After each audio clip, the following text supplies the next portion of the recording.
Welcome back to another edition of Dave Smith Unleashed. And we're coming up on 1 year of Dave Smith Unleashed podcast and looking forward to year number 2. We have lots of big things planned for year 2 coming up in about a month or so.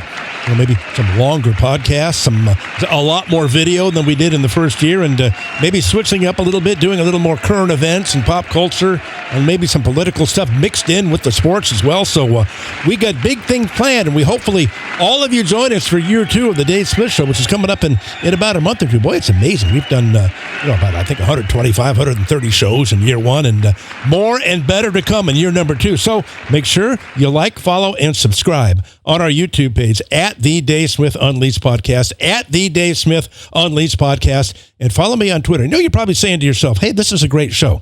Where can I hear this guy? What day and time? Who are the guests going to be?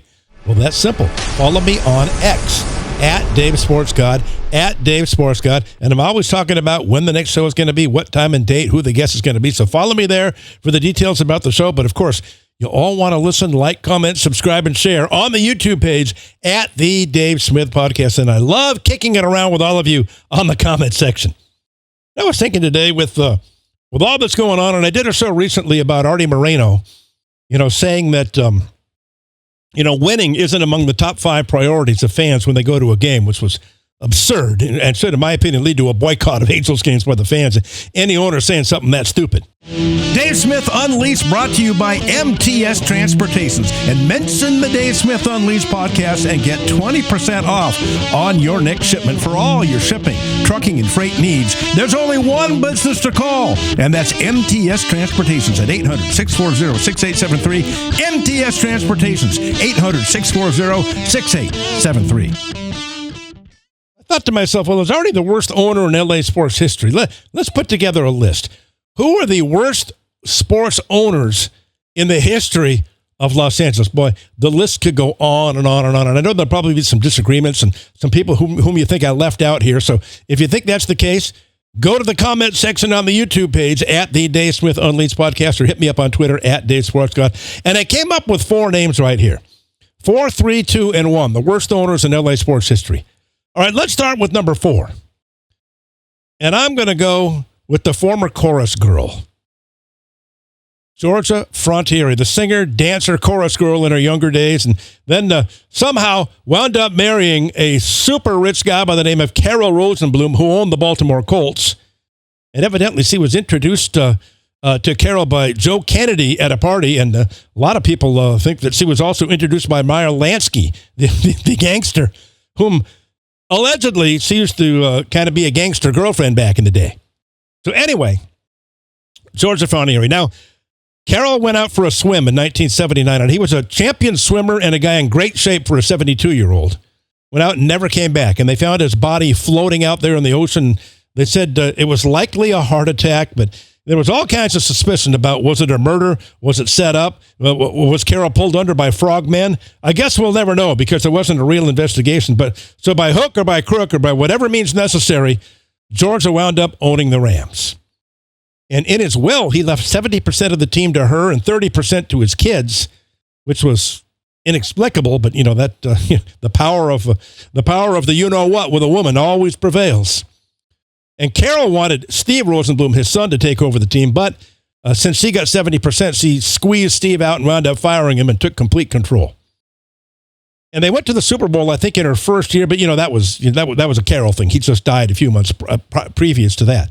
And the Rams were okay; they were kind of competitive. Then they moved to Anaheim, and by the way, that's not her fault. That was a deal that Carol Rosenblum put together in 1978 because he was frustrated with the Coliseum Commission and frustrated with the lack of progress, in changes and updates or maybe getting a new stadium. So he moved to Anaheim, which turned out to be a bad move for the Rams. And attendance declined over the years. It started out at 65,000 a game and went down to 45,000 by the end of the 80s, early 90s.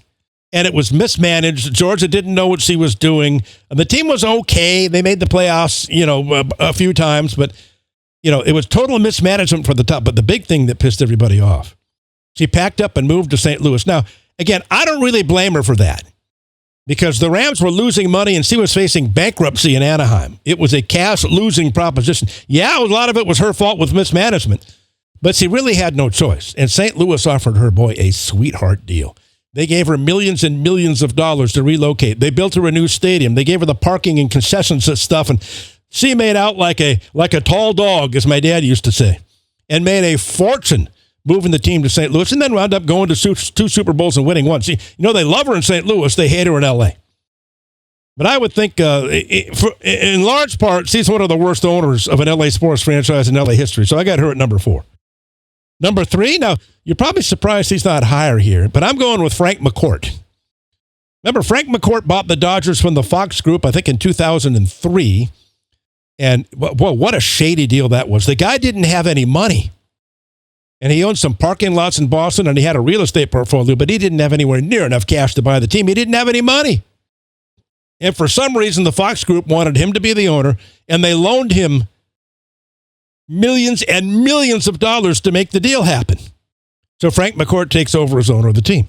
And then he used the Dodgers as a personal piggy bank to lead a luxurious, lavish lifestyle with he and his wife, Jamie, who wound up getting divorced. But I mean, private jets and limousines and 5-star vacations and huge mansions to live in and nothing but the best. The guy didn't have any money, and he was doing it with other people's money and living a lavish lifestyle. And then he drove the Dodgers into bankruptcy. And remember, the Los Angeles Dodgers, one of the premier franchises in all of sports, had to be sold in auction in bankruptcy court, and the league had to take over the team, Major League Baseball. What an embarrassment. And the franchise was in ruins by the time he sold or was forced out due to bankruptcy.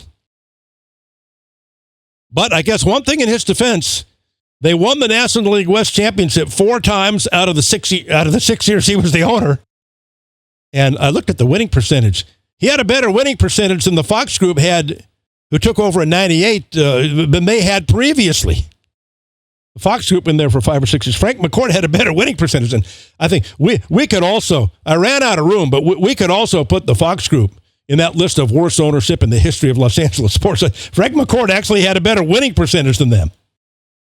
And of course, honorable mention is the Fox Group and Dean Spanos, owner of the Chargers.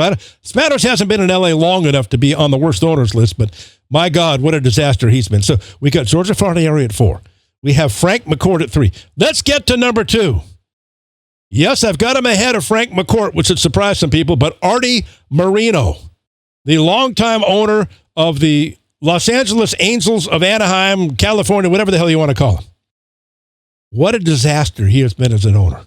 And I brought his name up because last week he made the comment that fans don't come to the games for winning. They come for the experience. They come to want to feel safe.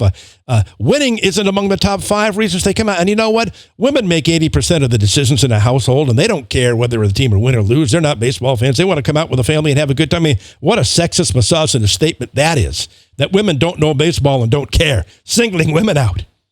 But since I put the curse of the sports god on the Angels in 2009 or 10, whatever it was, Artie has spent $1.3 billion in contracts, and we all know the names: Albert Pujols, Anthony Rendon, Josh Hamilton. Now, Mike Trout's turned out to be a bad contract because he's washed, he's done, and they owe him $200 million over the next 5 years. I mean, that's another bad one. He was the best player in baseball when they gave, but 12 years is something that should never be done. So, all the horrible contracts the Angels have given out, $1.3 billion, and what do they have to show for it? They've made the playoffs 1 time in 15 years, and they haven't won a playoff game. They get swept the only time they were in there by the Kansas City Royals. I think that was in 2014, if I'm not mistaken. So Artie Moreno has been an absolute disaster. $1.3 billion in contracts, 0 playoff games won, 1 playoff appearance in 15 years, and total mismanagement, total incompetence, total ineptitude, and he topped it all off by saying winning isn't among the top 5 reasons fans go to games. Sell the team, Artie. Sell the team. All right, and I think, and people thought that Frank McCourt would be number 1 or Artie Moreno would be number 1, but I think there's only one name that goes down, and that would be Donald T. Sterling, the longtime owner of the Los Angeles Clippers. And you talk about incompetence. You talk about a record of losing. You talk about total mismanagement. You talk about a train wreck, not only as an owner, but as a human being. What can you say? Remember, he was forced out because of racist comments he made with his, he was 85 years old, and he had his hot girlfriend there sitting next to him, and she secretly recorded a conversation, which was pretty low on her part, and she was asking him leading questions and trying to bait him into making a racist comment.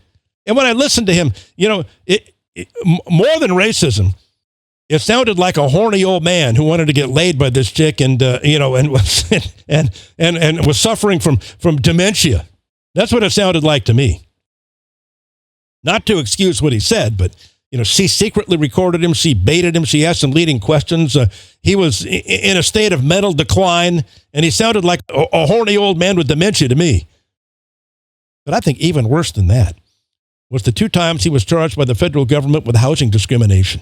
And evidently you had emails of him with all the properties he owned in Beverly Hills, all the properties, the apartment buildings. And he told the managers not to rent to Hispanic or black tenants. And in one email, he said that they smelled bad. And he said, only to Asians and whites. That's who you should rent to. And he was hit with 2 massive lawsuits for housing discrimination, the racist comments that got him to step down as the owner, and the absolute incompetence as the owner of the Los Angeles Clippers. He used to sit at courtside and rip his own players. I remember one time he was sitting in his courtside seat at midcourt, and he was just ripping into Baron Davis, who was the Clippers point guard at the time, hammering him, ripping him, calling him all kinds of names. I wasted money on you. You can't play, you SOB. Why did I ever sign you? You suck. The whole gamut went on, and that was one of his own players.